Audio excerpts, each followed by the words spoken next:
Magandang umaga po. Sa pagpapatuloy po ng ating pag-aaral sa buhay ni Noah.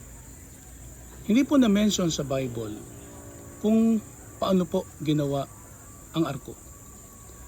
Marami po ang nagsasabi na meron daw po siyang katulong sa paggawa. Napaka-imposible po kasing maggawa ito ng isang tao sapagkat napakalaki po ng arko. Ngunit hindi po yan ni-record ng Bible paano po nagawa. Ako po personally, naniniwala po ako na ang arko ay nagawa katulungan Diyos. Sapagkat sabi nga po ay wala pong naniniwala sa Kanya. So sino po ang Kanyang katulong sa paggawa? At yung pong pagbahang yun na nangyari, ito po ay umulan ng mahigit 1 taon.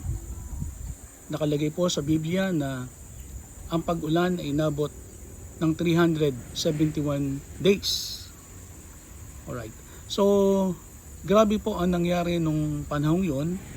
At ito pong Noah ay, ang story po ni Noah ay debatable sapagkat sabi po nila ang baha ay nangyari lamang sa Israel at hindi sa buong mundo. Pero ako personally po, alam ko po na ito nangyari sa buong mundo po. Okay? So, yun lang po muna. Lagi pong tandaan, sa Diyos ang papuri.